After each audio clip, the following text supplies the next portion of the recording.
بسم اللہ الرحمن الرحیم۔ چونٹیوں کی بستی۔ ایک دن حضرت سلیمان علیہ السلام اپنے عظیم الشان شاہی تخت پر بیٹھے ہوا میں سفر کر رہے تھے۔ تخت کے دوسرے حصوں میں آپ کے 1000 ملازم اور سلطنت کے عہدیدار بھی اپنی کرسیوں میں بیٹھے تھے، جن میں وزیر اعظم برقیہ بھی شامل تھا۔ تمام جن تخت کے گرد ادب سے کھڑے تھے اور فضا میں اڑنے والے پرندے تخت پر اپنے پروں سے سایہ کیے آ رہے تھے۔ سفر کے دوران حضرت سلیمان علیہ السلام کے کانوں میں فرشتوں کی آواز پڑی۔ فرشتے اللہ کی تسبیح کرتے ہوئے کہہ رہے تھے، اے رب، تو نے حضرت سلیمان علیہ السلام کو جیسا ملک اور حشم دیا ہے، ایسا کسی اور جن و بشر میں سے کسی کو نہیں دیا۔ اس پر اللہ تعالیٰ نے فرمایا، اے فرشتو، میں نے سلیمان علیہ السلام کو ہفتے اقلیم کی بادشاہی عنایت کی ہے اور اس کو نبوت سے سرفراز کیا ہے، لیکن سلیمان میں غرور و تکبر بالکل نہیں ہے۔ اگر ایسا ہوتا تو میں ان کو ہوا پر لے جا کر زمین پر ڈال دیتا اور پھر ان کو نیست و نابود کر دیتا۔ حضرت سلیمان علیہ السلام نے یہ کلام سنا تو فوراً اللہ کے حضور سجدے میں گر گئے اور اس کی نعمتوں کا شکر ادا کرنے لگے۔ ہوا نے ان کے تخت کو زمین پر اتارا جہاں چونٹیوں کی بستی تھی۔ تخت سلیمانی کو دیکھ کر چونٹیاں خوف زدہ ہو گئیں۔ اس واقعے کا تذکرہ قرآن پاک میں اس طرح ہے۔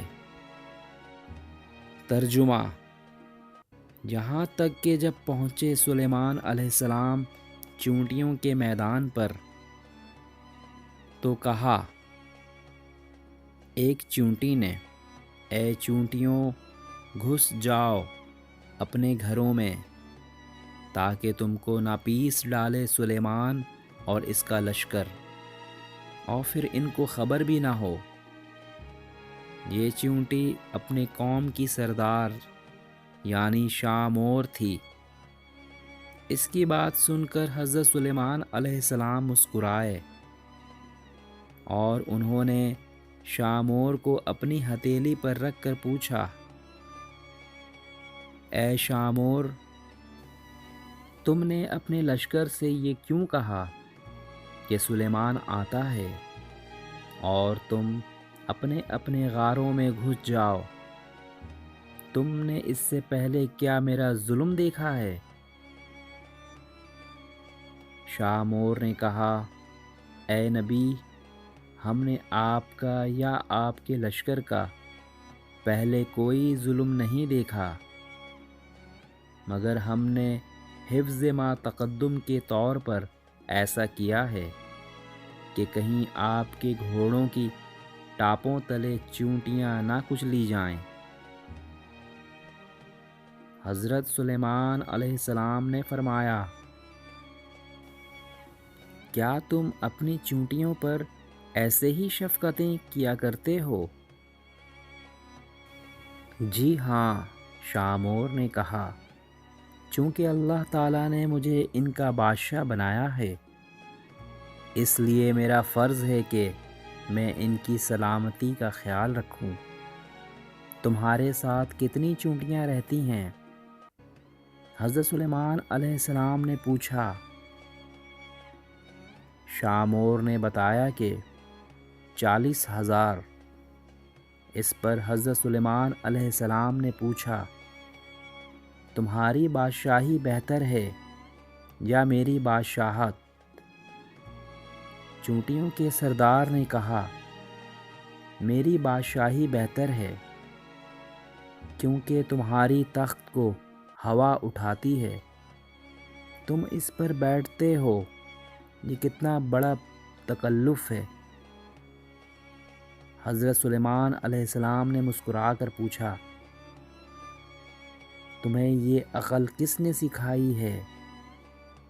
اے سلیمان علیہ السلام، جس اللہ نے تمہیں عقل عطا فرمائی، اسی نے ہمیں عقل سے نوازا ہے۔ شاہ مور نے جواب دیا، اگر آپ اجازت دیں تو میں آپ سے چند مسائل پوچھوں؟ پوچھو، کیا پوچھنا ہے تمہیں؟ حضرت سلیمان علیہ السلام نے کہا۔ شاہ مور نے کہا، اے سلیمان علیہ السلام، تم نے اللہ تعالیٰ سے سوال کیا تھا۔ ترجمہ: کہا، اے پروردگار، مغفرت کر میری اور بخش مجھ کو ایسا ملک کہ نالائق ہو کسی کو میرے پیچھے، تو ہے سب سے بخشنے والا۔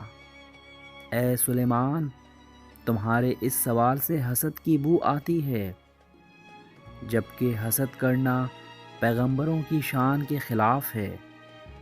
تمہیں یہ بھی اچھی طرح معلوم ہے کہ خداوند قدوس سارے جہاں کا مالک ہے، وہ جسے چاہے بادشاہی دے اور جسے چاہے نہ دے۔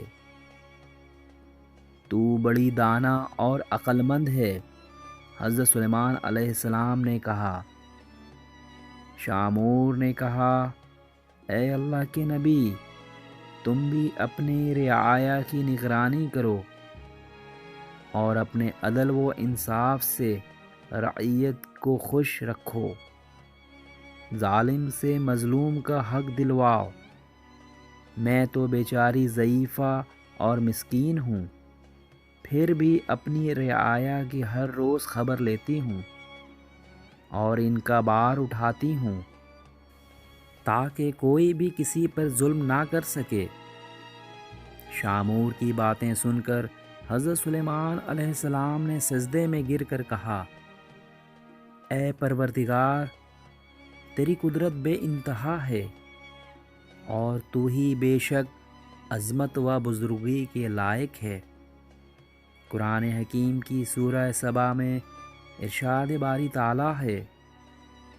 ترجمہ: اور جنوں میں سے وہ تھے جو اس سلیمان کے سامنے خدمت انجام دیتے تھے اس کے پروردگار کے حکم سے، اور جو کوئی ان میں سے ہمارے حکم کے خلاف کجروی کرے، ہم اسے دوزخ کا عذاب چکھائیں گے۔ وہ اس کے لیے بناتے تھے جو کچھ وہ چاہتا تھا، قلعوں کی تعمیر، ہتھیار اور تصاویر اور بڑے بڑے لگن جو حوضوں کی مانند تھے، اور بڑی بڑی دیگیں جو اپنی بڑائی کی وجہ سے ایک جگہ جمی رہیں۔ اے آل داؤد، شکر گزاری کے کام کرو اور میرے بندوں میں سے بہت کم شکر گزار ہیں۔ السلام علیکم ورحمۃ اللہ۔ مزید اچھی ویڈیوز کے لیے آپ ہمارے چینل کو سبسکرائب کریں۔ جزاک اللہ۔